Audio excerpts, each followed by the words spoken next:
Hello friends, good evening. कैसे हैं आप लोग? अच्छे होंगे।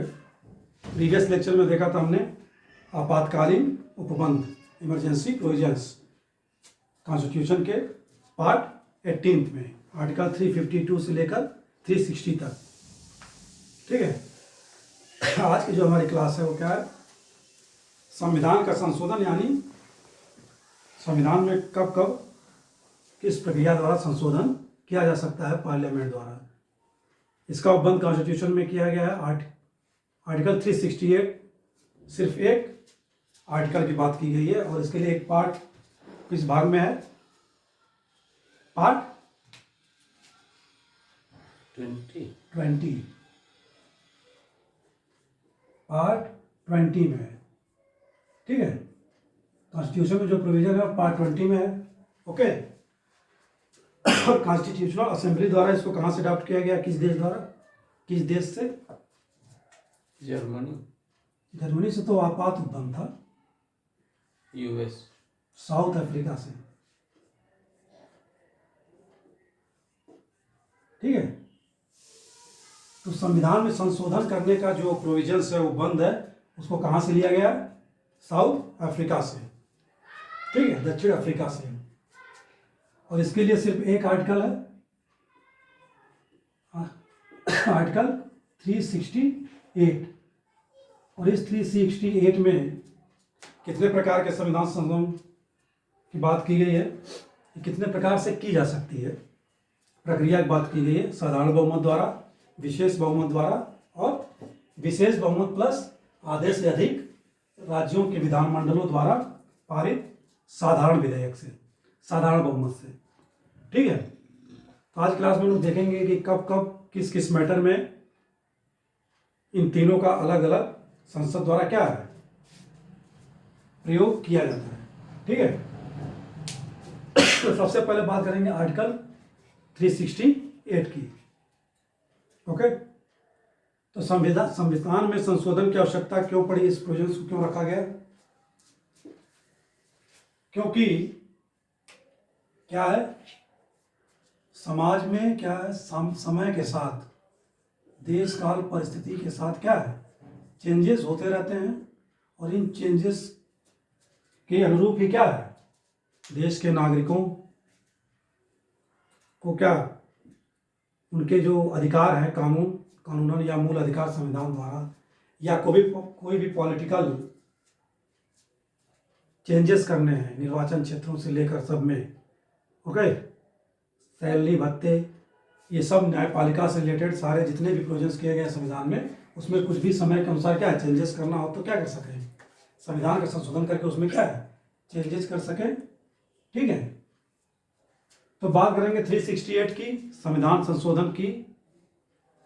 368 में बात की गई है कि संसद क्या है।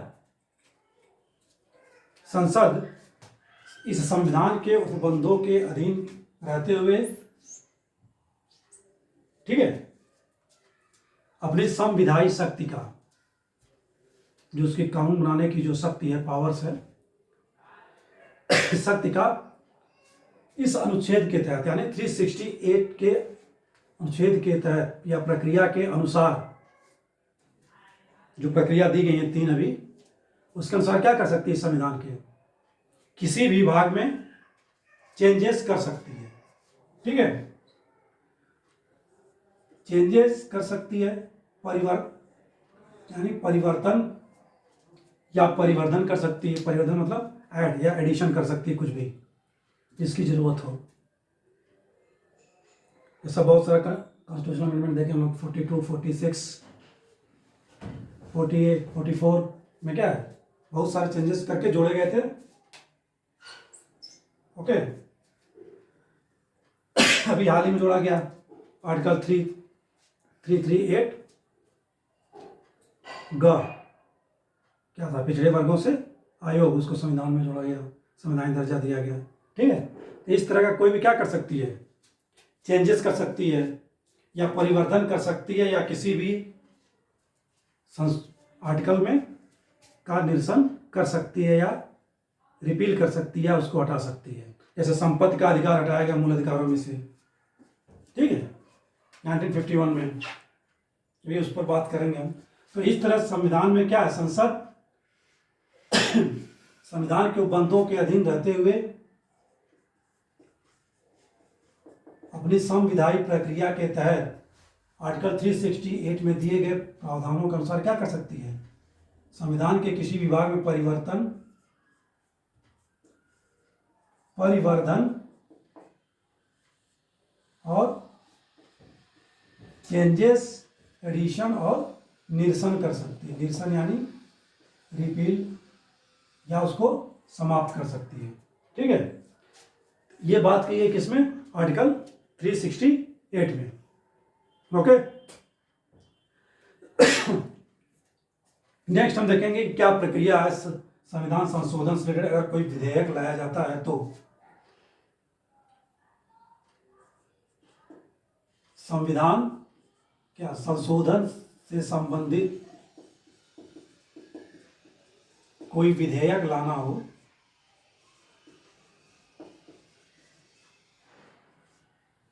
ठीक है, तो उसके लिए प्रक्रिया क्या है, कैसे लाया जाएगा।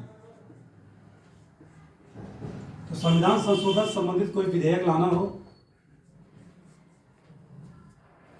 तो पार्लियामेंट में किस हाउस में लाया जा सकता है, इसके लिए क्या कोई बाध्यता है, बाउंडेशन है कि प्रॉपर इसी हाउस में बूथ जो दो सदन है उसमें से किसी एक में लाया जाना, ये लाया जाएगा, किसी दूसरे में लाया जाएगा। जैसे कि धन विधेयक के मामले में क्या है, धन विधेयक सिर्फ लोकसभा में लाया जाता है।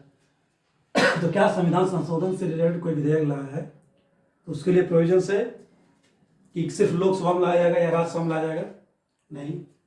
इसकी प्रक्रिया फर्स्ट क्या है, पहली कि किसी भी सदन में लाया जा सकता है, यानी कि आप किसी भी सदन में ये क्या हो सकता है, पेश। ओके, चाहे राज्यसभा में चाहे लोकसभा में। ठीक है, लोकसभा या राज्यसभा किसी में भी एक में वो विधेयक स्थापित किया जा सकता है या पेश किया जा सकता है। ठीक है, किसके द्वारा लाया जाएगा संविधान संशोधन विधेयक, सरकारी सदस्य द्वारा या गैर सरकारी सदस्य द्वारा, एनीवन। संविधान संशोधन से रिलेटेड विधेयक संसद में किसी भी सदस्य द्वारा लाया जा सकता है। ठीक है, यानी किसी भी सदस्य द्वारा, चाहे वो लोकसभा का हो चाहे राज्यसभा का हो। ठीक है, किसी भी सदस्य द्वारा, सरकारी सदस्य हो यानी मंत्री हो, कैबिनेट का पार्ट हो, काउंसिल ऑफ मिनिस्टर का पार्ट हो, सरकारी सदस्य हो या गैर सरकारी सदस्य।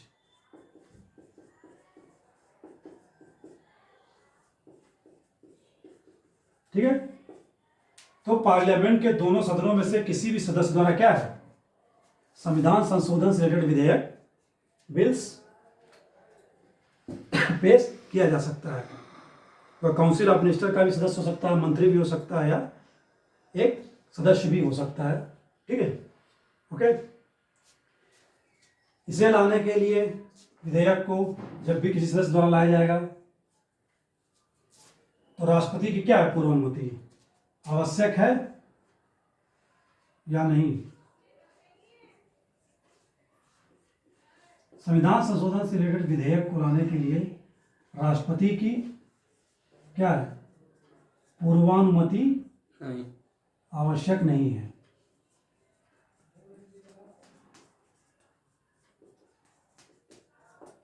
ठीक है, लेकिन धन विधेयक के मामले में क्या देखा था हमने कि वहां राष्ट्रपति की पूर्वानुमति लाना आवश्यक है। ठीक है, इसके बाद किसी भी सदन में पेश हो गया, कोई भी सदस्य ले आया राष्ट्रपति की पूर्वानुमति के बिना, फिर क्या होगा कि विशेष बहुमत से इसे क्या किया जाएगा, पास किया जाएगा। विशेष बहुमत हमने कई बार पढ़ चुके हैं।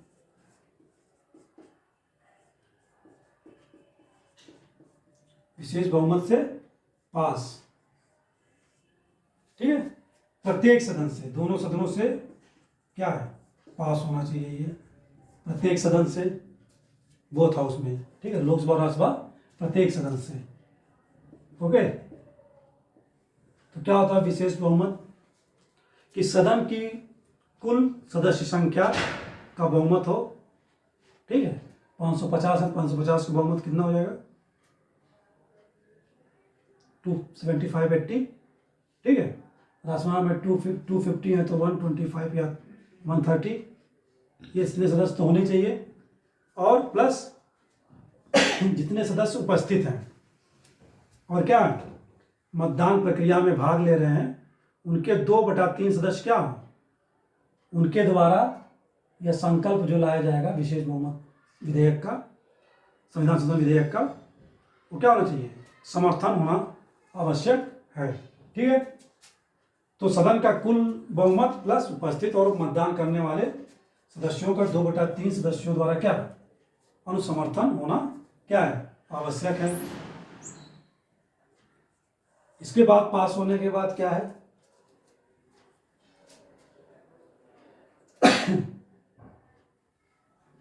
ये हो गया संसद में लाने का। तो फिर हम बात करें क्या, संयुक्त बैठक की।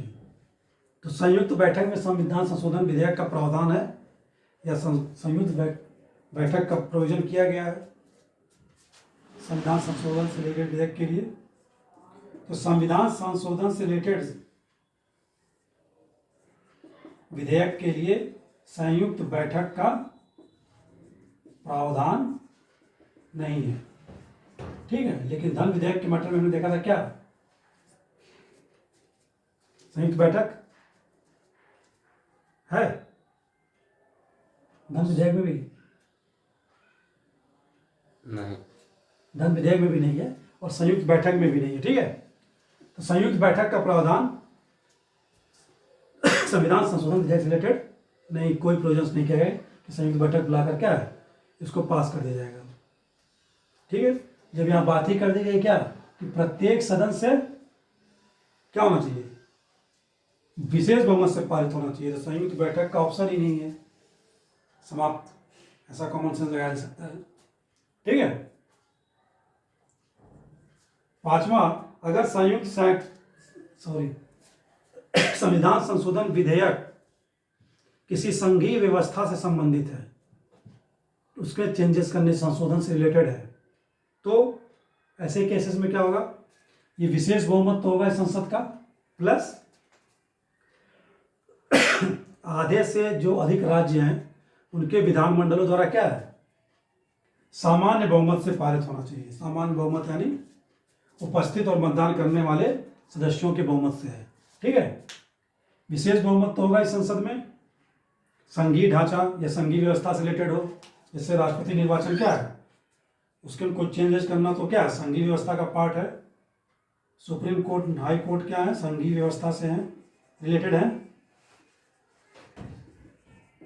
संघीय व्यवस्था से संबंधित क्या हो, कोई मुद्दा हो तो संसद का विशेष बहुमत तो होगा ही ये, प्लस आधे से अधिक जो राज्य हैं, जैसे 28 राज्य हैं, 2 विधानसभाएं भी, तीसरा तो अभी जम्मू कश्मीर में, लेकिन अभी चुनाव नहीं है, ठीक है। तो इनसे आधे का अधिक 17-18 राज्य के करीब क्या होने चाहिए, उनके विधानमंडलों से साधारण बहुमत से पारित होना चाहिए, ठीक है। फिर इसके बाद लास्ट प्रक्रिया क्या है, इसके बाद क्या है, राष्ट्रपति के पास भेजा जाएगा। राष्ट्रपति के पास विधेयक जाएगा, तो राष्ट्रपति के पास क्या ऑप्शन है, पास कर सकता है,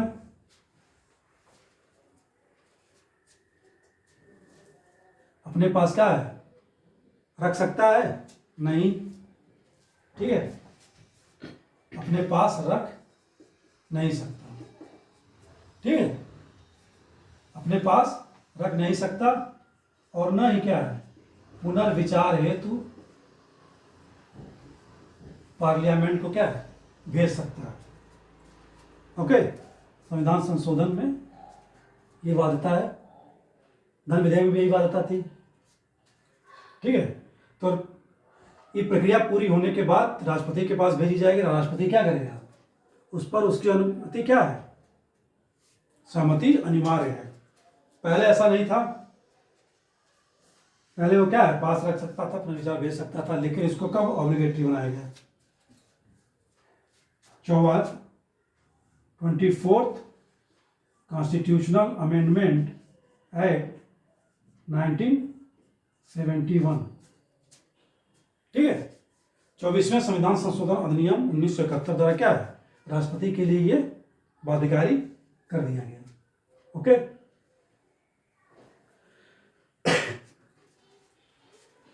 तो ये हो गई क्या, संविधान संशोधन विधेयक से रिलेटेड जो प्रक्रिया क्या फॉलो की जाएगी पार्लियामेंट द्वारा, और संघीय व्यवस्था से रिलेटेड मैटर है तो पार्लियामेंट और आधे से अधिक राज्य विधानमंडलों द्वारा।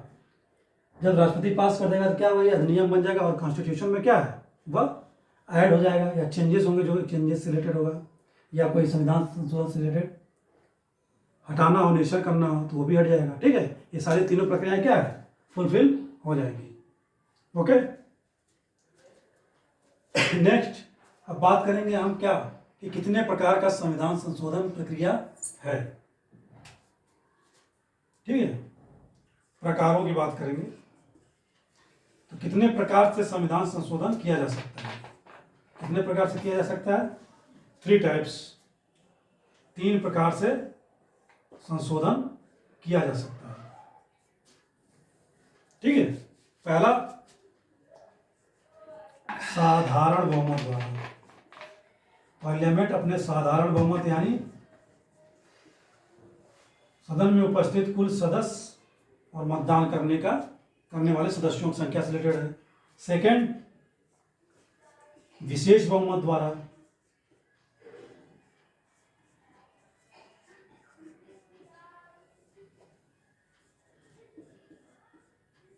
ठीक है, विशेष बहुमत द्वारा, जो हमने विशेष बहुमत की बात की इसमें। नेक्स्ट क्या है, विशेष बहुमत प्लस आधे से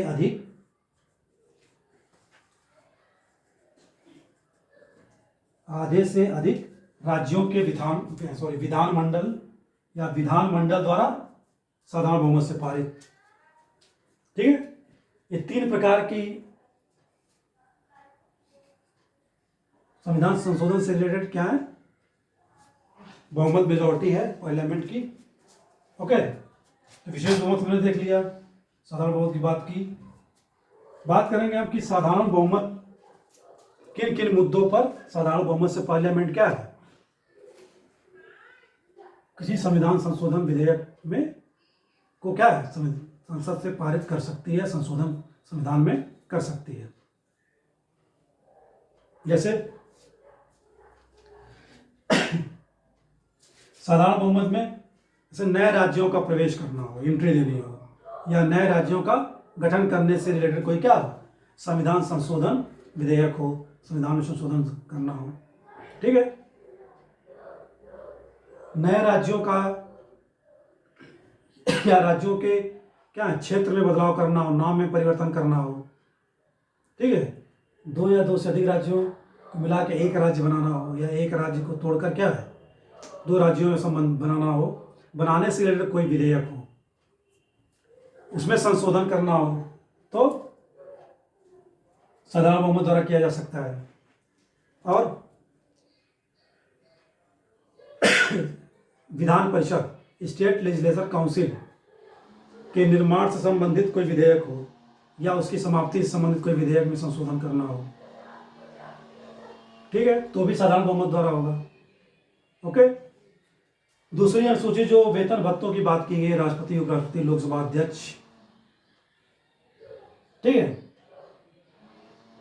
इसमें कुछ संशोधन करना हो तो भी किसके द्वारा होगा, साधारण बहुमत द्वारा। सुप्रीम कोर्ट का जो है उच्चतम न्यायालय का क्या है, न्याय क्षेत्र ज्यूडिक्शन को क्या करना, विस्तार करना हो, वो भी साधारण बहुमत द्वारा किया जाएगा। ओके, जो राजभाषा हमने पिछला चैप्टर से पिछला देखा था, ऑफिशियल लैंग्वेज का प्रयोग करना हो, करने से संबंधित कोई संशोधन करना हो तो भी क्या है, साधारण बहुमत से होगा।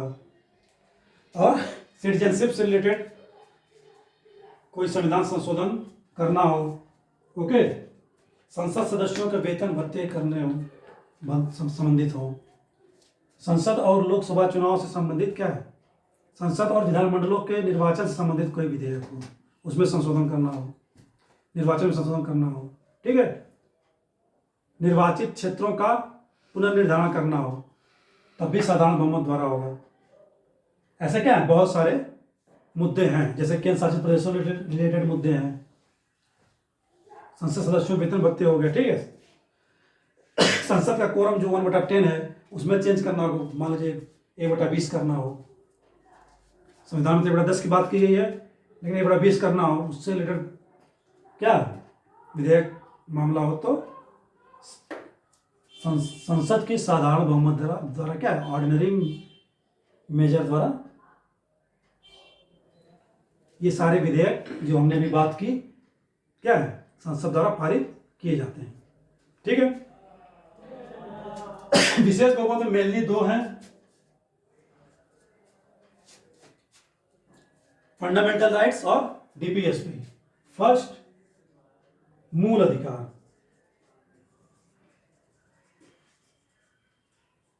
मूल अधिकारों में चेंजेस करना हो, चेंजेस करने से संबंधित कोई संविधान संशोधन हो, ठीक है। दूसरा,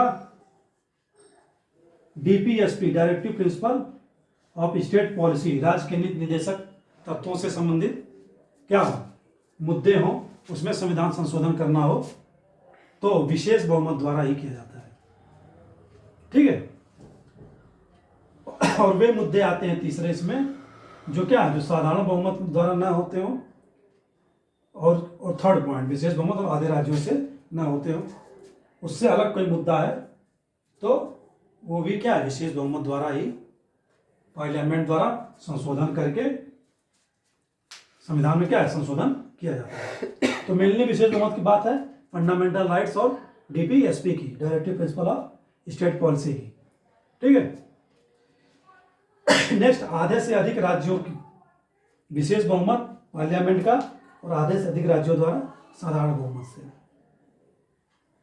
कौन कौन से मुद्दे हों इसमें, मेनली क्या है, संघीय ढांचे से रिलेटेड मुद्दे हैं, जैसे राष्ट्रपति का निर्वाचन से संबंधित कुछ चेंजेस करने से रिलेटेड विधेयक हो। आर्टिकल 54-55 राष्ट्रपति का निर्वाचन पढ़ा था हमने प्रेसिडेंट ऑफ इंडिया में, ठीक है।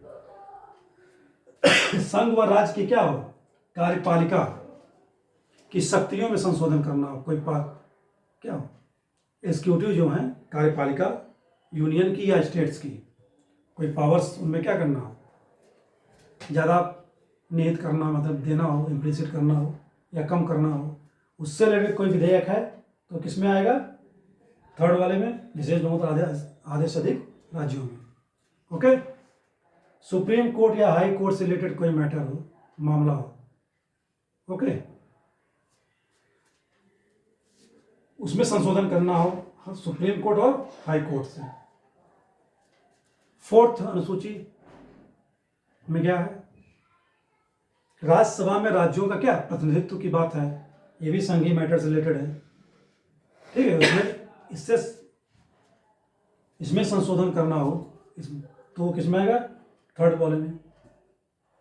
सेवेंथ, ये भी संघीय सब्जेक्ट्स की बात की है, सेवेंथ शेड्यूल अनुसूची, जिसमें संघ सूची, राज्य सूची और समवर्ती सूची की बात की गई है, उनके विषयों में से संबंधित कोई क्या संशोधन करना हो संविधान में, ठीक है। 6-7 हैं इसमें।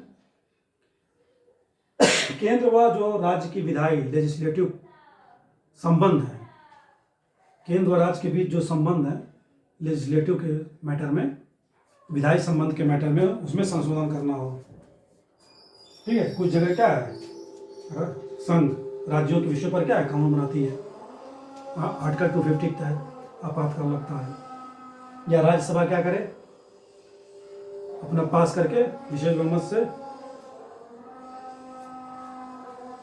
कि राज्य देश हित में है, राष्ट्रीय हित में है, तो क्या है, संसद कानून बनाए राज्य विषय पर, तब भी राज्य विषय पर क्या है, पार्लियामेंट कानून बनाती है, नेक्स्ट जो सबसे खास बात वो है कि आर्टिकल 368 में ही संशोधन करना हो।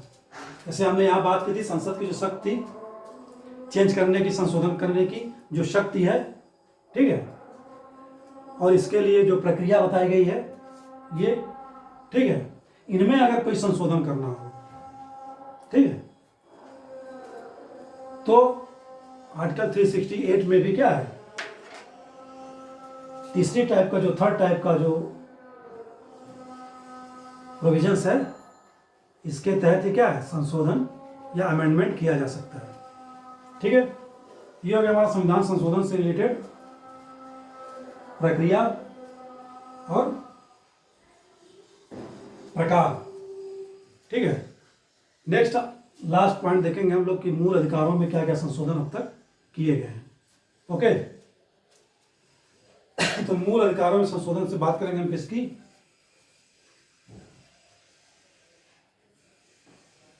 केशवानंद भारती मामला, मिनर्वा मिल्स मामला और शंकरी प्रसाद मामले, और इसमें सुप्रीम कोर्ट के क्या निर्णय आए थे। ओके, 3-4 हैं, फटाफट देख लेते हैं हम लोग। तो शंकरी प्रसाद मामला आया था 1951 में। 1951 में ही पहले संविधान संशोधन द्वारा क्या किया गया, जो 7वां फंडामेंटल राइट्स था सिटीजन्स का, नागरिकों का, कौन सा 7वां क्या था, प्रॉपर्टी राइट्स, संपत्ति का अधिकार, उसको क्या किया गया, हटा दिया गया। तो जब हटाया गया, लोगों की संपत्ति का अधिकार हटा, तो क्या हुआ, लोगों में बौखलाहट आ गई। गवर्नमेंट क्या करेगी, संपत्ति एक सीमा के बाद क्या है, ले लेगी। तो इसको चुनौती दी गई सुप्रीम कोर्ट में। उनमें एक व्यक्ति थे, कौन, शंकरी प्रसाद। तो शंकरी प्रसाद मामला और वर्सेस भारत संघ।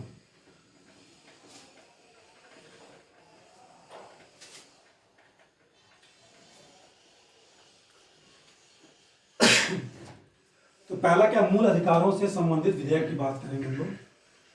फंडामेंटल राइट्स से संबंधित संशोधन।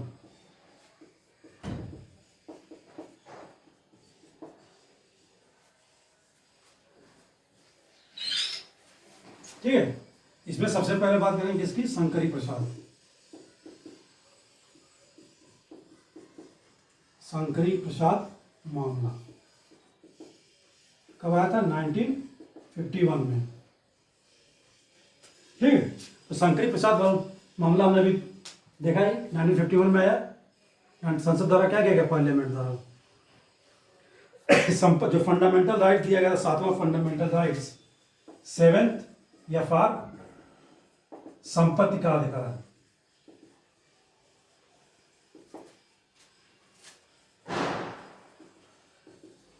पार्लियामेंट द्वारा क्या किया गया, कॉन्स्टिट्यूशनल अमेंडमेंट करके इसका निरसन या रिपील कर दिया गया, या इसको समाप्त कर दिया गया।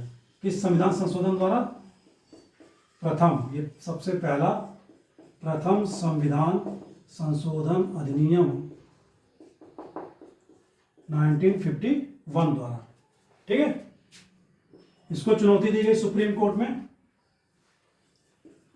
सुप्रीम कोर्ट का क्या निर्णय आया कि पार्लियामेंट, संसद किसी भी फंडामेंटल राइट्स को क्या कर सकती है, कम कर सकती है, या उसको रोक सकती है, या समाप्त कर सकती है। ठीक है, सुप्रीम कोर्ट ने निर्णय दिया कि पार्लियामेंट या फार्क में या किसी भी फंडामेंटल राइट्स को रोक सकती है, या उसमें कमी कर सकती है, या उसको समाप्त कर सकती है। ये पार्लियामेंट के पास क्या है, राइट्स हैं। और इस आधार आर्टिकल 13 के आधार पर क्या है, अवैध घोषित नहीं किया जा सकता। आर्टिकल 13 में क्या था कि अगर कोई कानून बनाया जाता है स्टेट द्वारा, और वह कानून क्या है, लोगों के फंडामेंटल राइट्स का क्या कर रहा है, वायलेशन कर रहे हैं, तो उसको क्या कहना, असंवैधानिक और इनवैलिड शून्य घोषित किया जा सकता है। ठीक है, तो सुप्रीम कोर्ट ने क्या निर्णय दिया कि जो भी फंडामेंटल राइट्स हैं नागरिकों के, उस पार्लियामेंट द्वारा कम, समाप्त या उसको रोका जा सकता है और वह अवैध घोषित नहीं होगा आर्टिकल 13 के द्वारा। ओके, नेक्स्ट जो मामला था 1951 के बाद 1967 गोलकनाथ मामला। ठीक है,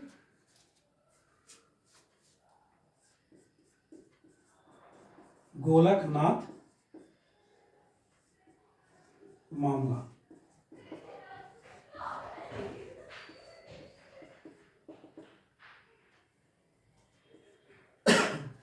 गोलकनाथ मामला में क्या था?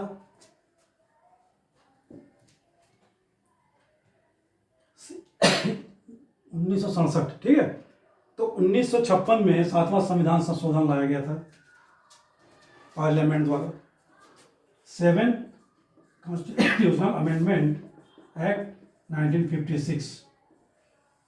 इसमें क्या किया गया था कि जो 9वीं अनुसूची में, जो 9वीं अनुसूची है भूमि वाला, कैसे समझे 9वीं अनुसूची भूमि सुधार वाला, ठीक है, उसको राज्य अधिनियमों के अधीन क्या किया गया, रखा गया।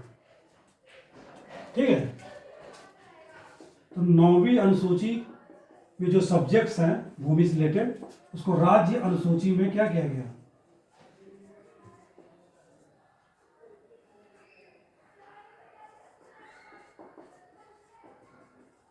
ठीक है, राज्य अधिनियमों, अनुसूची नहीं, राज्य अधिनियमों। ठीक है, राज्य अधिनियमों के तहत क्या है, रखा गया। तो इसे क्या सुप्रीम कोर्ट में चुनौती दी गई गोलकनाथ नाम के व्यक्ति द्वारा। ठीक है, क्योंकि भूमि भी क्या है, संपत्ति से रिलेटेड अधिकार था, फंडामेंटल से रिलेटेड ये भी मामला था। तो सुप्रीम कोर्ट ने क्या निर्णय दिया इसमें? पहले तो उसने कहा क्या कि सुप्रीम कोर्ट को राइट्स है फंडामेंटल के किसी भी भाग में संशोधन या कमी या समाप्त करने का। इसमें कहा कि जो एफआर हैं, फंडामेंटल राइट्स हैं, मूल अधिकार है, वो क्या है, प्रत्येक नागरिकों के लिए श्रेष्ठ है और प्रतिरक्षित हैं न्यायालय द्वारा, यानी उसकी रक्षा की जाती है। आर्टिकल हमने देखा कौन सा, 32 सुप्रीम कोर्ट जा सकते हैं आप, और 226 आर्टिकल के तहत कहाँ, हाई कोर्ट। ठीक है, सुप्रीम कोर्ट ने क्या निर्णय दिया कि फंडामेंटल राइट जो नागरिकों के हैं वो क्या है, श्रेष्ठ हैं और प्रतिरक्षित हैं न्यायालय द्वारा। और इसमें क्या है, कोई भी पार्लियामेंट द्वारा कोई भी संशोधन नहीं किया जा सकता, अर्थात जो अपने पूर्व का फैसला दिया था उसने, ये वाला अवैध भी घोषित किया जा सकता है। ठीक है, पूर्व के फैसले को उसने क्या किया, स्वयं ही क्या किया, पलट दिया। इसे वो क्या कहते हैं, जुडिशियल रिव्यू। अपने पूर्व के फैसलों को भी क्या है, न्यायिक समीक्षा के तहत चेंजेस कर सकती है। ठीक है, नेक्स्ट जो मामला आएगा हमारा केशवानंद भारती मामला, काफी फेमस मामला है। केशवानंद भारती मामला कब आया था, 1970।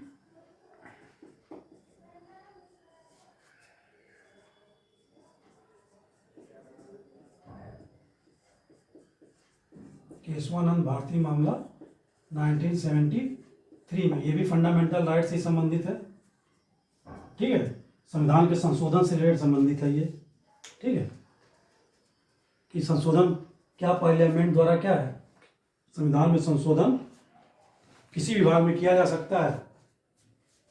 मामला था किसमें था, केशवानंद भारती में। तो सुप्रीम कोर्ट ने इसमें क्या निर्णय दिया,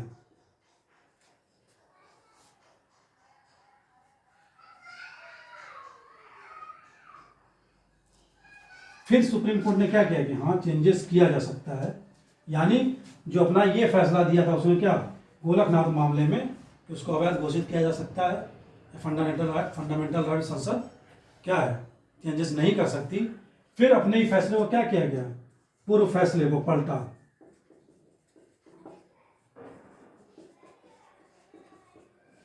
यानी क्या कि पार्लियामेंट क्या है, संविधान के किसी विभाग में संशोधन कर सकती है।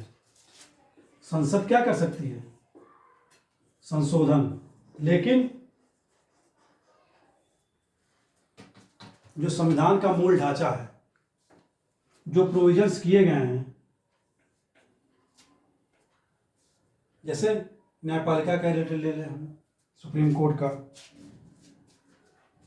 मूल ढांचा, तो जो इसका जो मूल ढांचा है, बेसिक स्ट्रक्चर जो बनाया गया है संघ का, संघीय व्यवस्था का, उसमें क्या है, मूल ढांचा में क्या है, परिवर्तन नहीं होना चाहिए। मूल ढांचा जैसे क्या, शरीर में मूल ढांचा, हड्डियां हैं, हड्डियों में परिवर्तन नहीं होना चाहिए। सुप्रीम कोर्ट, राष्ट्रपति, ठीक है, पार्लियामेंट्स, न्यायपालिका, इनमें चेंजेस नहीं होने चाहिए। तो सुप्रीम कोर्ट ने केशवानंद भारती मामले में क्या किया, मूल ढांचे का सिद्धांत प्रतिपादित किया। ठीक है,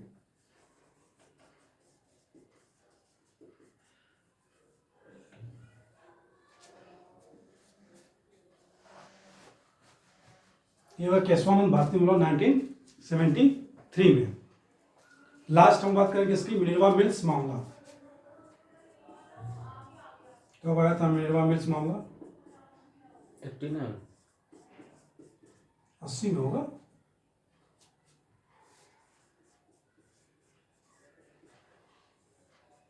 नाइनटीन 80 में।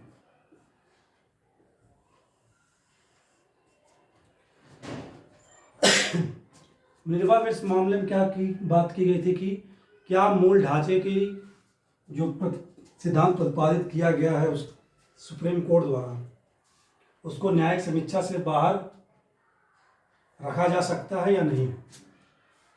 ठीक है, तो बात की गई थी इसमें क्या, मूल ढांचे, मूल ढांचा क्या है, न्यायपालिका की न्यायिक समीक्षा,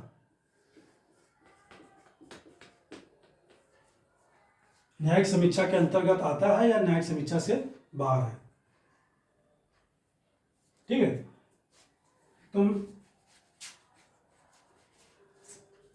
तो पार्लियामेंट द्वारा इसके पहले क्या किया गया था कि जो मूल ढांचा है उसे न्यायिक समीक्षा की परिधि से क्या किया गया था, पार्लियामेंट द्वारा बाहर रखा गया था कि न्यायिक समीक्षा पहले न्यायालय द्वारा नहीं किया जा सकता। ठीक है, तो फिर सुप्रीम कोर्ट ने इसमें निर्णय क्या दिया, इसे अवैध घोषित किया।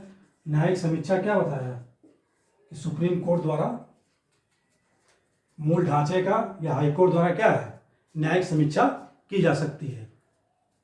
ओके, जो मूल ढांचे का जो संविधान है, सॉरी सिद्धांत है, उसकी क्या है, न्यायिक समीक्षा सुप्रीम कोर्ट या हाईकोर्ट द्वारा की जा सकती है। मूल ढांचे से रिलेटेड एक और था क्वेश्चन, वामन राव मामला। वामन राव मामला ये क्या था, 1981 में। ठीक है, लास्ट हमारा आज का क्लास का वामन राव मामला 1981 में क्या था, मूल ढांचे की बात की गई थी इसमें, और इसमें बात की गई कि मूल ढांचे का सिद्धांत कब लागू होगा। 73 में तो बात की गई मूल ढांचे की। मूल ढांचा कब लागू नहीं होगा, कब से लागू होगा, 24 अप्रैल 1973 के बाद जो संशोधन किए जाएंगे पार्लियामेंट द्वारा के बाद मूल ढांचे को क्या किया जाएगा, ध्यान में रखा जाएगा। इसके पहले जो संशोधन हो चुके हैं फंडामेंटल राइट्स में, ठीक है, वो वैसे ही बने रहेंगे। अब इसके बाद क्या है, मूल ढांचे का ध्यान किस रखा जाएगा, 24 अप्रैल 1971 के बाद। ठीक है, तो ये हो गए हमारे फंडामेंटल राइट्स से रिलेटेड जो भी संशोधन किए गए थे मामले, शंकरी प्रसाद, गोलकनाथ, केशवानंद, मिनर्वा मिल्स और वामन राव। और हमने संविधान संशोधन का प्रक्रिया और क्या प्रकार भी देख लिया। आज की क्लास यहीं एंड करते हैं। नमस्कार, शुभ रात्रि।